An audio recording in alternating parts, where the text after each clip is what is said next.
Bueno, Guillermo, gracias por estar esta noche. Buenas noches. Qué bueno tenerte. Guillermo Francella. Un placer. Un lujo de verdad. Bueno, cuánto movimiento en vos, en lo personal, todo lo que generó esta película. ¿Cómo lo estás viviendo? Sí, es verdad. Se generó y se sigue generando por lo que viene pasando con el público, que es maravilloso. Bueno, es que es un hecho basado en la vida real, un hecho para mí policial emblemático. Hubo casos en Argentina que a mí me han marcado, y este fue uno de ellos, por la originalidad, por el ingenio, por el buen gusto, entre comillas, que generaba empatía entre la gente. Fue un ilícito, no puede haber empatía, pero realmente cuando salieron las noticias fue algo muy significativo. Yo me acuerdo que me quedaba leyendo o viendo la televisión impactado por cómo había sido esto, cómo se había perpetuado, sin lastimar a nadie, usaron armas de plástico. Cuando entró el grupo Halcón ya estaban comiendo pizza en sus casas, o sea, un montón de elementos que a mí generó. El botín nunca se encontró, o se encontró parte del mismo, de modo que me atrajo, y esto creo que tiene que ver cuando antes de estrenar decíamos, ¿qué vas a hacer? Voy a estrenar el Robo, como que todo el mundo conocía esta historia, y la persona que no conocía la historia también quedó muy impactada cuando vio la película. Así que, nada, por eso todo este revuelo que vos mencionás. Ahora vos decís, no, por ser un delito no puede haber empatía, pero sí la hubo. Lo hubo, claro. Sí, la gente sí. Encima veníamos de la estafa argentina del Corralito, y imagínate que la gente, el tema bancos, le nombrabas la palabra banco y estaban irritados, como todos. Y ellos le roban al banco. Entonces, por supuesto, ¿cómo no va a generar esa empatía? Bueno, hablame del personaje de Vitete. Y es muy singular, alguien donde yo, al estar extraditado en Uruguay, no tuve oportunidad de verlo personalmente, sí de hablar por teléfono. Hablé en 2 ocasiones. Primero fue el primer día de rodaje, que le pedí a la producción hablar. Y bien, angelado, ¿viste? Un tipo carismático, histriónico. Es un personaje. O sea, yo tuve oportunidad de ver varios reportajes de él. Para mí fue importante observarlo, la conducta que tenía ahí cuando respondía. Responde muy hábilmente, por más adversa que sea la situación, tiene esa impronta, esa inmediatez para resolver las respuestas. Alguien que vivió toda la vida de esta actividad, ¿no? Él no le gusta que lo llamen chorro, pero dice que es ladrón, como que tiene un nivel un poco más elevado, pero que de verdad es singular.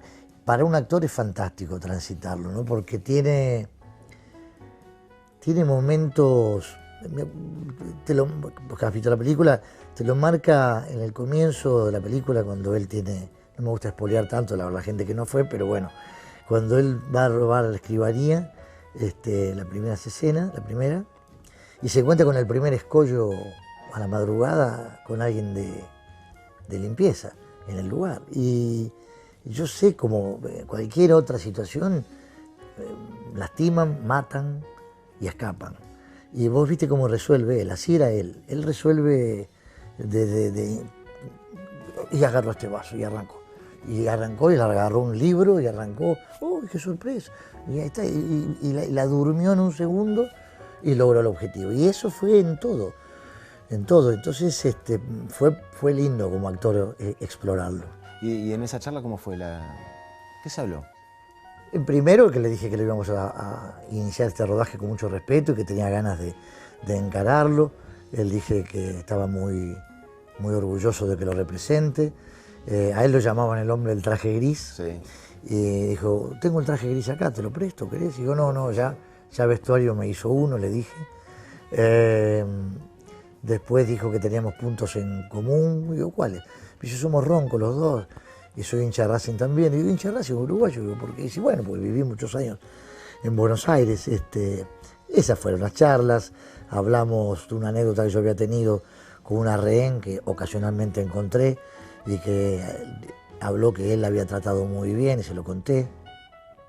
Y me dijo, le impactó, dice, increíble que alguien después de haber cometido un delito como el que cometí me recuerde con afecto, ¿no? Y bueno, esas charlas tuve. Después una vez en Montevideo, presentando una obra de teatro, me sacaron al aire en un programa de televisión y él salió en off ahí también, desde San José, donde vive. Y siempre fueron charlas relacionadas con lo que fue ese robo del siglo, que fue realmente algo tan ingenioso y tan inolvidable, emulado e imitado en películas y reconocido mundialmente. Ahora, este personaje Vitete, en la vida real, un tipo que fue negociador, todos en la vida somos negociadores permanentemente, tomamos decisiones permanentemente, estudió teatro. ¿Cómo lo viste a él en eso? Claro, porque una cosa, como decía él, te puedo robar, puedo saltar a un balcón, puedo apretar a alguien, pero de ahí a negociar o a actuar. Me dice, tenés que actuar. Y bueno, pero actuar, sí, tenés que actuar. Entonces él se lo tomó tan en serio que tomó clases de teatro como para, nada, de algún modo no intimidarse frente a la situación y poder ser resolutivo, porque la idea, en la planta alta donde tenían a los rehenes, mientras sucedía todo en el subsuelo, él tenía que entretener al Grupo Halcón. Entonces, de mil maneras, pidiendo un fiscal, pidiendo un colectivo, pidiendo comida, hablando, argumentando que ya se entregaban, haciéndose el que se quebraba, soltándole un rehén. Siempre había algo como para entretenerlo y eso había que negociar. Y en ese sentido fue un fresco que lo hizo. Nosotros la logística de adentro del banco la teníamos porque Araujo, Sí. que fue co-guionista además, siempre estaba en el rodaje. Entonces nos enseñaba un poco cómo era la logística del interior. Y la del exterior estaba el Grupo Halcón, había representantes del Grupo Halcón que también nos ayudaban a contar cómo había sido lo de afuera. Ahora vamos a profundizar un poquito con el tema de Araujo, porque realmente es interesante eso que contás. ¿Qué crees que hay detrás de esta banda en las personas? Digo, por decirlo de una manera, no son delincuentes comunes. ¿Qué hay detrás en esa cabeza de estos tipos? Son bastante heterogéneos entre sí, ¿eh? Yo conocí a Araujo, a Marciano, a De la Torre y a nadie más, y a Vitete por teléfono. Son diferentes, nada, con el que más conversé fue Araujo, es un tipo... Él pensó todo. Él fue el cerebro. Lo diseñó todo. Y así como vio el banco, vio una alcantarilla, tiró una cinta métrica, fue al desagüe, miró, la encontró, y ahí se dio cuenta que estaba a 18 metros del piso de un banco. Y ahí empezó, ¿no? Es algo fantástico, es algo aparte artesanal, con un costo no tan grande. Hubo inversión, sí, claro, para lograr, pero ha sido anecdótico e interesante. Él hoy pinta, es profesor de artes marciales, una persona inteligente, una persona culta. ¿Qué pasa por sus cabezas? No puedo precisarte. ¿Y con vos cómo era en el rodaje? Bien buen vínculo. ¿Pero te marcaba? ¿Cómo? No, siempre hablaba con Ariel Winograd si Ariel necesitaba algo de él, que no, porque esto fue hablado siempre con antelación.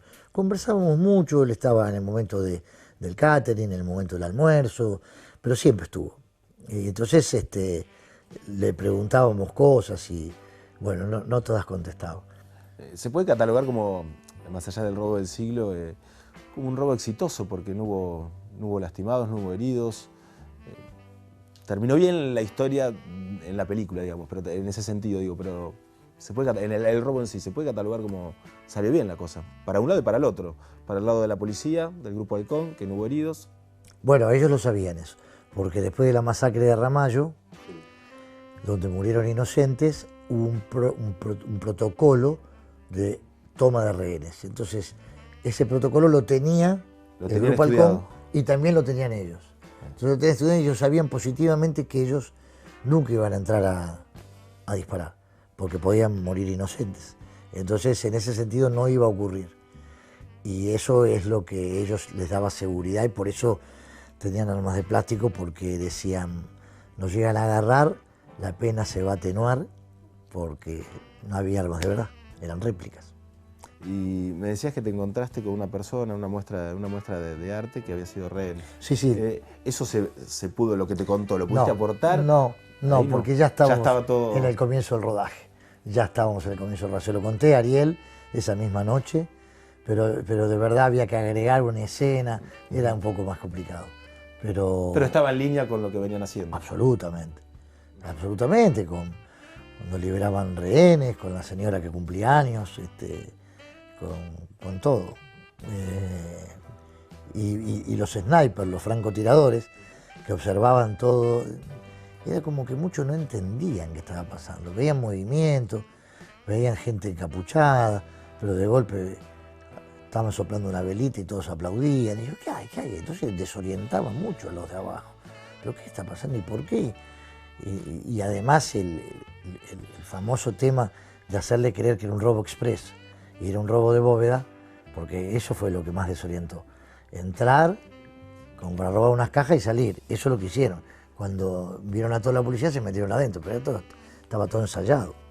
¿Cómo fue el tema del rodaje? Estuve leyendo que tuviste un esfuerzo físico interesante. Sí, porque fue difícil, porque hubo todo, tierra, escombros, túneles, tenemos rodilleras, coderas, para ir, nos lastimamos más de una oportunidad. El gomón, el agua, el desagüe, yo rompí vestuarios porque tenía 2 trajes, pero los 2 los rompí, pero involuntariamente, porque te tirabas dentro de ese agujero y había ladrillos, por supuesto que teníamos cosas para amortiguar la caída, pero nada, pasó, pero valió la pena el esfuerzo. Con la repercusión de la película, con tu rol, tu protagonismo, ¿te sorprendés vos a vos mismo a medida que vas haciendo este tipo de películas, de lo que estás logrando, de lo que vas atravesando? ¿Te volvés a sorprender por vos? No sé si es sorpresa, me da felicidad tocar contenidos que tengan esta fuerza, como el robo, como otros que me han sucedido, construir un evento, ¿no? Siempre sueño con construir el evento porque el robo en sí ya era un evento cinematográfico, entonces después había que estar a la altura de ese evento y plasmar una película que esté plagada de detalles y cosas como ocurrió.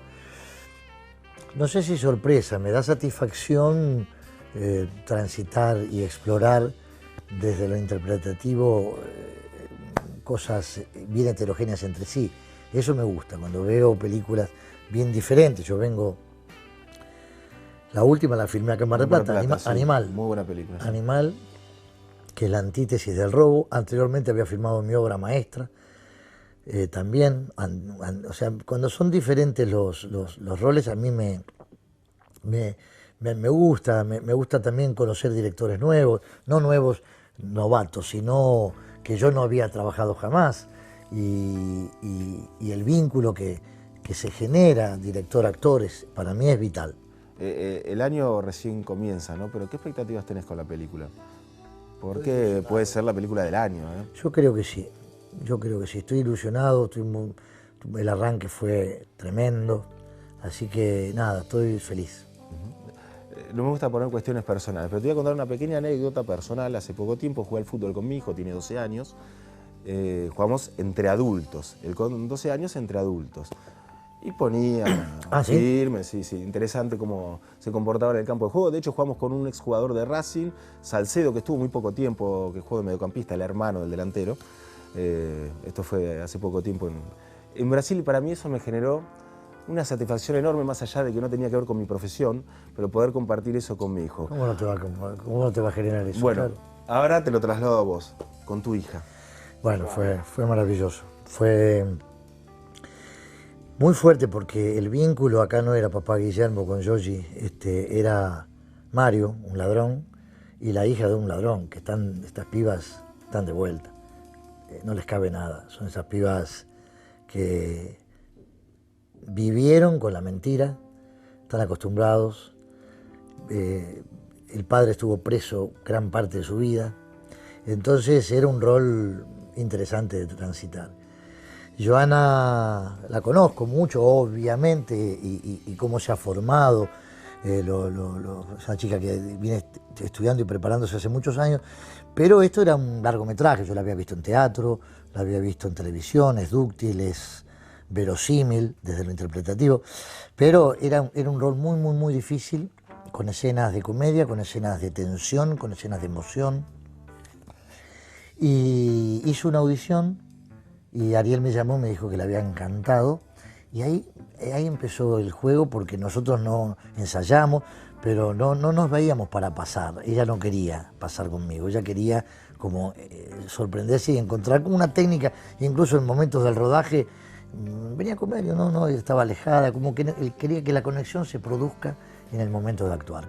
Dije, bueno, fue la elección de ella, y de verdad salió algo, yo como papá me emocionó mucho, pero también me conecté, que eso a mí como actor me fascinó, me conecté con verdad, nos miramos y algo pasó que no era la mirada de mi hija, y no es la mirada de su papá hacia ella.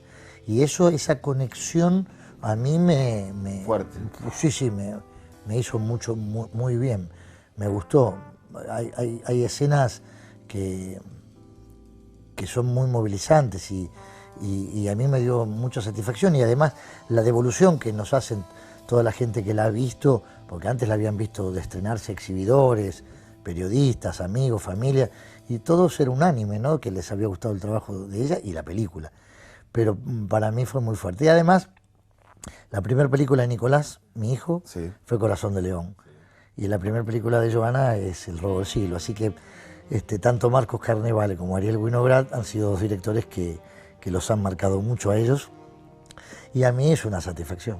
El camino de ellos igual fue diferente, ¿no? En cómo llegar a la actuación.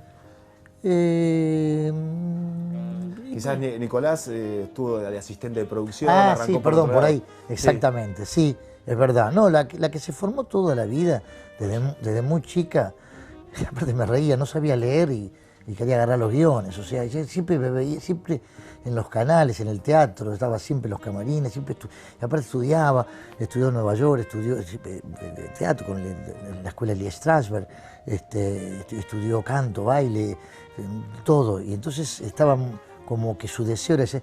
Lo de Nicolás fue un poco más fortuito, más casual, trabajaba en un canal, Telefe, hacía producción, la asistencia a producción, lo ayudaba a Campanella en El hombre de tu vida, me acuerdo, pero ya agarraba los libretos y medio los estudiaba, y yo le digo, ¿qué estudias? Si no, para mañana, para la escena, y ya le había picado, ya le había empezado a gustar, y ahí empezó a trabajar en pequeñas cositas, cada vez más grandes, y también hay algo, no sé, porque esto es innato, me da la impresión más que adquirido, que también una naturalidad que me encanta que tenga. O sea, ambos son muy naturales, que yo creo que eso, obviamente que te puede ayudar una técnica, estudiar, pero creo que es innato más que adquirido. Es vocación. Sí, vocación sin duda, pero lo verosímil no es vocación, es que lo tenés o no lo tenés. Es como la gracia, ¿quién te enseña a ser gracioso? Nadie, no hay una escuela para ser gracioso, te salió eso gracioso. Y Guillermo, vos como papá, ¿cómo haces para no trasladar ese peso de lo que sos vos a los chicos? No es fácil, ¿no? Esa mochila está, pero lo tenemos muy claro familiarmente, y ella misma se resistía a audicionar para esta película porque no tenía muchas ganas de que sea elegida por ser mi hija, y eso, digo, bueno, es tu elección, pero yo creo que hay que aprovechar las oportunidades. Después la vida será, pero ella decía que no. Pero un productor, Juan Pi García, la convenció y valió la pena. Y yo les previne, es una profesión muy especial. La profesión tiene muchos paréntesis, podés estar boyando todo un año, no hay ficción, hay 2 novelas, si no entraste en las 2 novelas estás dando vuelta todo el año, y no está bueno para nadie. Es un trabajo que no te da garantías de nada, yo les previne, pero por otro lado, es como decís vos, es la vocación y ellos son felices, aunque sea boyando. Bueno, a ella le fue bien con ATAP. Le fue muy bien con ATAP, sí. Le fue muy bien también con otro ciclo que se llama Millennials, que salió en Netflix. Estuvo dirigida por Luis Brandoni en una obra de teatro que yo amé, que es Justo lo mejor de mi vida, con Miguel Ángel Rodríguez. Viene dando sus pasitos y lindos pasitos. Así que, y el robo me parece que le va a traer consecuencias favorables, ¿no? Yo sé que sos el Papa, pero cuando hablas de ellos hablas con una admiración muy grande. Y bueno, es un poco lo que te habrá pasado a vos cuando jugaste a la pelota con él. Creo que tiene que ver eso con estar y además hoy, como yo toda su vida fui fuente de consulta para ellos, hoy también ellos son mi fuente de consulta. Ha cambiado todo tanto que cuando tenés gente joven alrededor, también te ayudan a tener una visión un poco distinta. Los roles, a equilibrarse. A tener una visión distinta a la que tenías, ¿no? Y más con estos cambios. Por supuesto, por supuesto. Entonces ellos me permiten a mí consultarles y me pegan, ¿no? O sea, pero esto es normal. ¿Con qué te pegan? Contame algo. No, bueno, por este cambio, como decís Sí. vos, hay cosas, yo estoy constituido como un ciudadano de una manera determinada, con mandatos paternos, maternos, con una historia de vida. Como les digo, denme tiempo. Sí, no lo vamos a cambiar de un día para el otro. Teneme paciencia. Es decir, no es tan sencillo. Estoy formado de un modo, pero me estoy adaptando y también me ayudan mucho ellos. Y chicos, y yo trabajo con muchos pibes jóvenes, que obviamente tienen otra mirada a la situación, adaptarse, incluso en los contenidos mismos. Hay que trabajarlo eso, ¿no?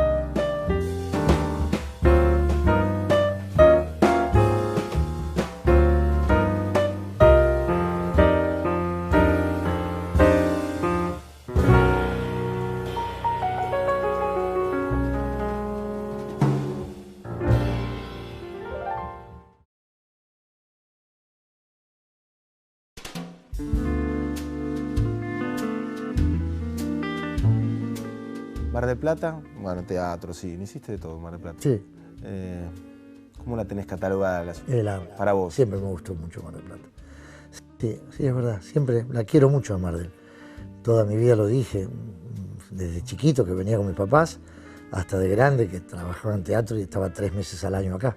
¿De chiquito venías a la playa, en verano? Sí, playa. Iba al hotel de los bancarios, mi papá era bancario, así que... y después, nada, con amigos, solo, soltero, después casado, después en temporada de teatro. Siempre Mar del Plata ha sido significativa. Sí, hay como una memoria emotiva, ¿no? de lo que genera en mí, linda. Bueno, acá protagonizaste muchas películas de humor. Claro, ese humor para los chicos, películas para chicos, Los Bañeros y todo eso, sí. Sí, las playas, sí. Sí. Te divertías mucho, ¿no? Sí. Y eran lindas. Un humor muy blanco, muy naif, muy inocente, pero generaban unos éxitos de taquilla grandes. Sí, la gente... Es más, había fans de esas cosas, sí. Con los años, ¿no? Eran pibes grandes que hoy los veo. Sabes que a veces ponemos Los Bañeros, yo me río, no te puedo creer. Pero que de verdad gustó mucho. En una época muy... Ese humor hoy no está. No está. No. ¿En eso tus hijos también te asesoran en el tema del humor? Sí. En estos cambios que hubo. Sí, ¿viste? estos cambios. También lo ves vos, pero... ¿De qué podemos hablar, viste? Pero en el mundo es así, viste, que se juntan para ver de qué pueden hablar para no equivocarse o no sentir que uno ofende y capaz que la intención no es esa. Pero no, es adaptarse. Bueno, pensando en el futuro, ¿qué se viene? Yo sé que el presente es la película, se viene Casados con hijos en el teatro. Sí, y otra peli, marzo, abril, que voy a volver a filmar con Marcos Carnevale, una película de Nicolás Jacobone, que es el coautor de Bergman, con Armando Boy, González Iñárritu, la ganadora del Oscar. Ha escrito un guión muy bueno, está Telefe también detrás y estamos en la puntada final, pero se empieza, todo indica, fines de marzo a filmar. De aquel humor que hablábamos hace un ratito, a todo lo que estás haciendo hoy, atravesando, ¿dónde fue el quiebre de Francella para dar ese cambio en su actuación? Fue una búsqueda mía, ¿no? Pero la primera película fue en México. Rudy Cursi, 2007. Porque me llamaron y me resultó muy extraño para hacer una audición. Y yo, viste, los los actores argentinos no audicionan mucho si son muy conocidos. Y me resultó raro. Me dice, pero son gente de México que te quiere ver. Y después cuando me dijeron quiénes eran, me sedujo y dije, bueno, a ver. Me volví a la etapa de adolescente en las pruebas y que otra vez te dolía la panza cuando ibas a una audición y estuvo muy bueno, me dieron el papel y para mí fue una carta de presentación porque eran Guillermo del Toro, Alfonso Cuarón y Alejandro González Iñárritu.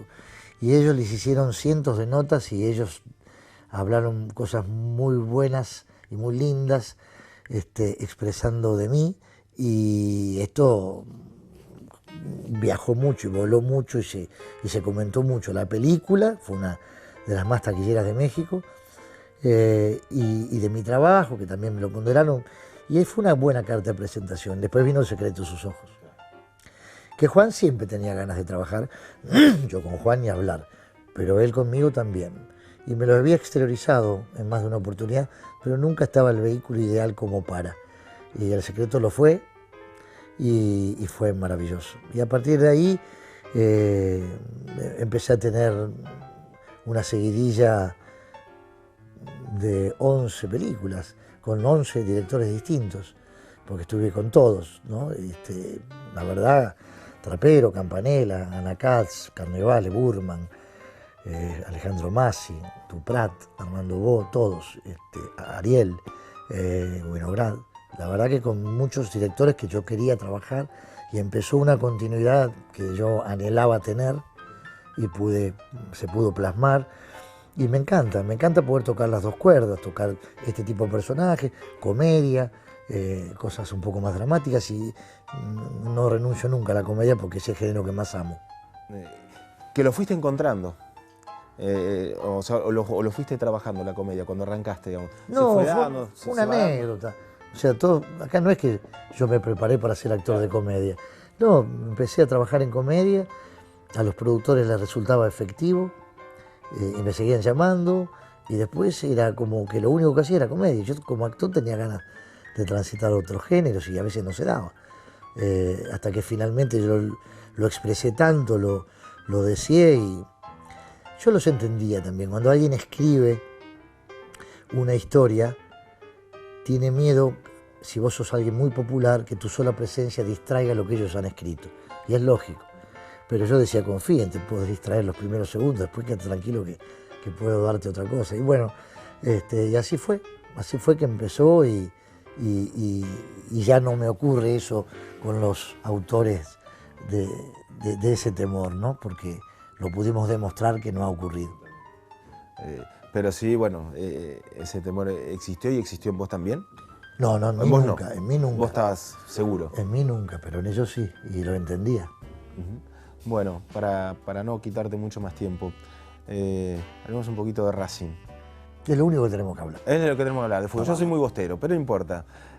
Podemos hablar de muchas cosas, pero año 2001, cancha de Vélez. Esto no te pasó ahora en Mar del Plata, cuando estuviste ahora en Mar del Plata, ¿no? Con la consagración de Tigre. Sí. Bueno, ahí no tuviste que entrar con nada. No. ¿Me la contás esa anécdota? Claro, porque era en la cancha de Vélez, y yo cuando iba a la cancha de Racing tengo cochera o me dan un acceso en el pasaje corbata, y ahí entro al palco. En cambio, en la cancha de Vélez esa posibilidad no la tuve. Había que dejar el auto en la calle y caminar con todo el mundo alrededor, y yo sé lo que es eso. En los mundiales también me pasa que cuando voy me tengo que poner, y me puse una careta. que... La careta de la máscara. La máscara de goma, que me moría de calor, y caminaba a la par de todos, y ahí sufrí el anonimato de verdad, porque tenía que pasar por vallas y no me dejaban. Yo levantaba y yo... Déjame pasar, por favor. Te lo pido, por favor. Y así fui pasando todas las escalas, pero fue una anécdota maravillosa. ¿Y cuántos años esperaste? 35. Y ahora estamos más seguiditos.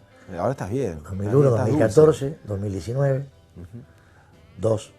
Bien, bastante bien. Bueno, ¿y a Becasese? Vamos a ir a darle un voto de confianza, ¿Sí? como corresponde. Sí, por supuesto. Bien. Bueno, Guillermo, Bueno, gracias por estar esta noche, pero por favor. Antes de la despedida, ¿vamos a brindar? ¿Cómo no? Por la película. ¿Cómo no? Dale. Ahí está. Gracias. Perfecto. Gracias, por estar esta noche.